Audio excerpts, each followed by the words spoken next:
Hello students, this is your Bhavna ma'am and welcome back to my channel and to this video in which we will be discussing about how you find out the n factor in disproportionation reactions. यानी कि disproportionation reaction में जब हमें n factor निकालना होता है या equivalent weight निकालना होता है तो हम किस तरीके से प्रोसीड करते हैं। तो अगर आपको इस टॉपिक में दिक्कत आती है तो आप ये पूरा वीडियो आराम से देखिए, आपके जो कॉन्सेप्ट्स हैं बहुत अच्छे से क्लियर हो जाएंगे। So I am taking this example. ये रिएक्शन आपको दिख रहा है, क्लोरीन का बेसिक मीडियम में डिस्प्रोपोर्शनेशन होता है। ये 0 ऑक्सीडेशन स्टेट से -1 में भी चेंज हो रहा है एंड ये +5 में भी चेंज हो रहा है। यानी 0 से -1 में जाना that means it is undergoing reduction क्योंकि ऑक्सीडेशन नंबर डिक्रीज हो रहा है एंड 0 से इट इज़ गोइंग टू +5 यानी कि इसमें ऑक्सीडेशन भी हो रहा है, यानी इसमें इंक्रीज इन ऑक्सीडेशन नंबर भी प्रेजेंट है। तो अगर मैं क्लोरीन की बात करूं तो बेसिक मीडियम में basically it is undergoing increase as well as decrease in the oxidation number, so which is known as self oxidation and self reduction यानी डिस्प्रपोर्शनेशन। अब हमको क्वेश्चन में एक्चुअल में इस टाइप के रिएक्शंस को एन फैक्टर के अकॉर्डिंग अगर मुझे कैलकुलेट करना है, मुझे इसमें एन फैक्टर निकालना है तो वो हम समझेंगे। All you need to do is balance the reaction. सबसे पहले आपको इजी मेथड सॉल्व करते हुए उससे प्रोसीड करते हुए रिएक्शन को बैलेंस करना है। सो मैं हाफ रिएक्शन मेथड यहाँ पे यूज़ कर रही हूँ। आपने एक तरफ सेपरेट आउट कर दिया रिएक्शन रिडक्शन का एंड एक तरफ आपने ऑक्सीडेशन के रिएक्शन को लिखना है। तो ये रिडक्शन हाफ हुआ एंड एक तरफ ऑक्सीडेशन हाफ। सो रिडक्शन में जब मैं रिएक्शन लिखूंगी तो आएगा क्लोरीन चेंजिंग टू क्लोराइड वाला रिएक्शन एंड ऑक्सीडेशन में यही क्लोरीन चेंज हो रहा है ClO3 नेगेटिव में। सो जब ये रिएक्शंस को हम बैलेंस करेंगे सो फर्स्ट बेसिक स्टेप वो क्या होता है, आपको सेपरेट आउट करने के बाद atoms other than oxygen and hydrogen balance out करने होते हैं। मतलब ऑक्सीजन हाइड्रोजन को छोड़ के बाकी एटम्स बैलेंस करो। तो यहाँ पे अगर 2 क्लोरीन है तो यहाँ पे 2 होगा, इधर भी अगर 2 क्लोरीन है यहाँ पे इसको ट्वाइस करेंगे। हम दोनों रिएक्शन साइमल्टेनियसली सॉल्व कर रहे हैं। First step done. Next step होता है हाइड्रोजन को बैलेंस करो, ऑक्सीजन को बैलेंस करो with the help of water. तो हमने अदर एटम्स बैलेंस कर दिए, अब ऑक्सीजन बैलेंस करना है। तो रिडक्शन वाली साइड पे यू विल सी कि कोई भी ऑक्सीजन एटम नहीं है तो हम रिडक्शन में कुछ नहीं करेंगे, लेकिन ऑक्सीडेशन वाली साइड पे देयर इज ऑक्सीजन एटम। कितने हैं यहाँ पे? 3 oxygen atom, sorry 6 oxygen atoms हैं। तो आपको यहाँ पे डेफिशिएंट साइड पे 6 वाटर मॉलिक्यूल्स ऐड करने हैं सो दैट ऑक्सीजन बैलेंस हो जाए। अब हमको जो मेथड है उसमें नेक्स्ट होता है हाइड्रोजन एटम्स को बैलेंस करना। हाइड्रोजन एटम को बैलेंस करने के लिए आपको H+ का एडिशन करना पड़ेगा। तो यहाँ आप देखोगे रिडक्शन में कुछ भी नहीं होगा, ऑक्सीडेशन वाली साइड पे रिएक्टेंट में आपके पास 12 H हाइड्रोजन एटम्स हैं। तो आप यहाँ पे प्रोडक्ट वाली साइड पे 12 H+ ऐड कर दोगे, लेकिन रिडक्शन वाली साइड कुछ भी नहीं हो रहा है, सिर्फ इधर हमने ये 12 H+ ऐड कर दिया। यानी अगर मैं स्टेप्स की बात करूँ तो पहले मैंने सेपरेट किया रिएक्शंस को ऑक्सीडेशन रिडक्शन हाफ में, देन मैंने अदर एटम्स को बैलेंस किया ऑक्सीजन हाइड्रोजन को छोड़ के, उसके बाद ऑक्सीजन की बैलेंसिंग करी by adding water and hydrogen की बैलेंसिंग करी बाय एडिंग H+। लेकिन क्वेश्चन था बेसिक मीडियम का, तो मुझे इस रिएक्शन में एक स्टेप और करना है, that is addition of the OH- ions. यानी आपने जितने भी H+ ऐड किए हैं वो H+ आप दोनों साइड ऐड कर दो। यानी यहाँ पे एक स्टेप और हो जाएगा जिसमें 12 OH- दोनों साइड हम ऐड करेंगे, रिएक्टेंट और प्रोडक्ट दोनों तरफ। तो ये दोनों तरफ 12 OH- मैंने ऐड कर दिए और यहाँ पे रिडक्शन वाली साइड पे कुछ भी नहीं करना पड़ रहा है क्योंकि ऑक्सीजन और हाइड्रोजन नहीं है। अब यहाँ तक करने के बाद आखिरी स्टेप है चार्ज को बैलेंस करना। सो लास्ट स्टेप में आपको चार्ज बैलेंस करना है। चार्ज आपको दोनों तरफ बैलेंस करना पड़ेगा। तो रिडक्शन वाली साइड पे रिएक्टेंट पे कोई चार्ज नहीं है, प्रोडक्ट में -2 का चार्ज है, so you have to add 2 electrons.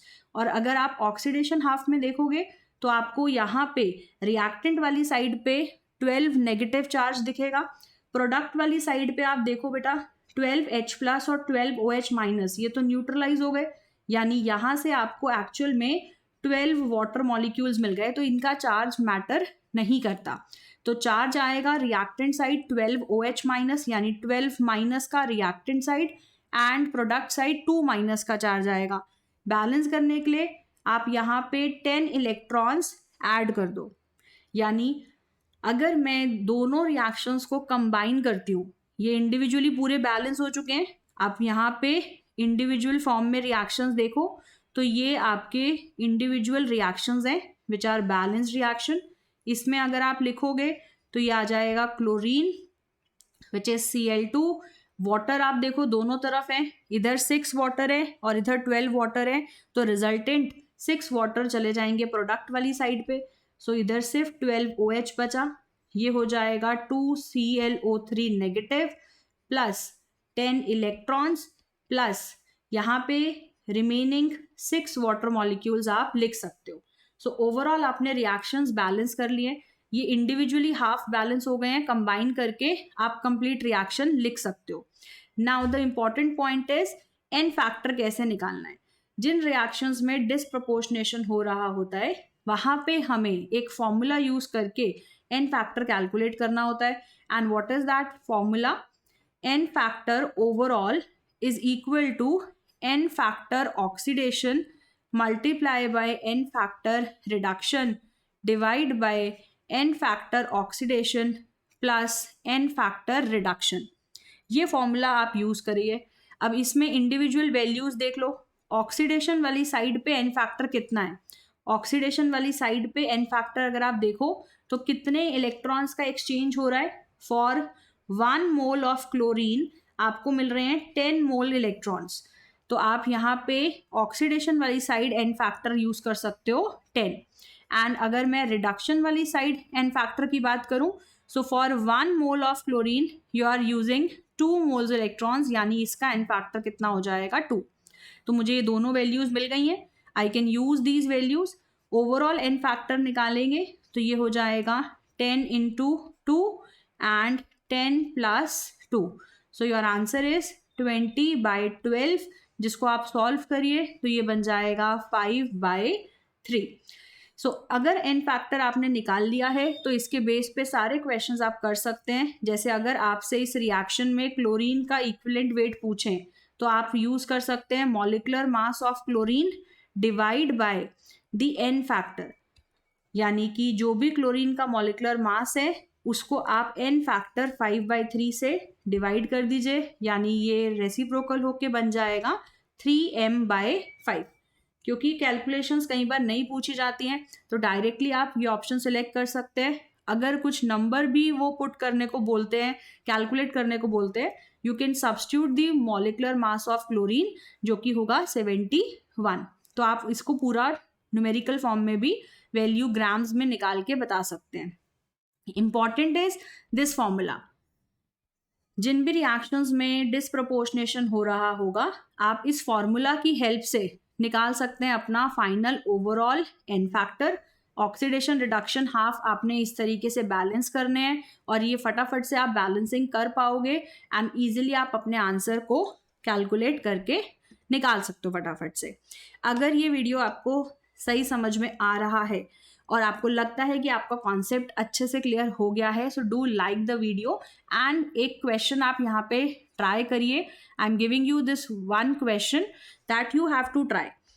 Reaction मैं आपको लिख के दे रही हूँ, that is P4 reacting in the basic medium giving you PH3 as well as H2PO2 negative. क्योंकि क्लोरीन के जैसे जो फॉस्फोरस होता है बेसिक मीडियम में वो भी डिसप्रपोर्शनेट करता है and it gives you phosphine and H2PO2 negative. Oxidation states निकाल लिए, यहाँ पे कैलकुलेट करिए और ये पहले रिएक्शन को बैलेंस करिए। क्वेश्चन में आपको करना क्या है, आपको इसका ओवरऑल एन फैक्टर निकालना है एंड देन आपको इसका इक्विवेलेंट वेट भी बताना है रिलेशन के फॉर्म में, यानी m/what। सो ये आपका एक ट्राई और सेल्फ टाइप का क्वेश्चन है, आप इसको सॉल्व करिए based on your understanding, and जो भी आपका आंसर आता है वो आप कमेंट में ज़रूर लिखिएगा. Then you can also cross check, I will tell you the answer as well. तो आपको पता चल जाएगा कि इस तरीके के क्वेश्चंस आप सही से कर पा रहे हैं कि नहीं, और एग्जाम में ये बिल्कुल आ सकते हैं. डू नॉट थिंक कि एग्जाम में नहीं आएंगे, बिल्कुल एग्जाम में ऐसे क्वेश्चंस आ सकते हैं, बिकॉज कैलकुलेशंस बहुत ईजी हैं. रिडॉक्स बैलेंसिंग आप ऑलरेडी करना जानते हैं, so you can use the concept. So I hope you like the video and do share this video with your friends. So we'll meet again in the next video. Bye bye, take care.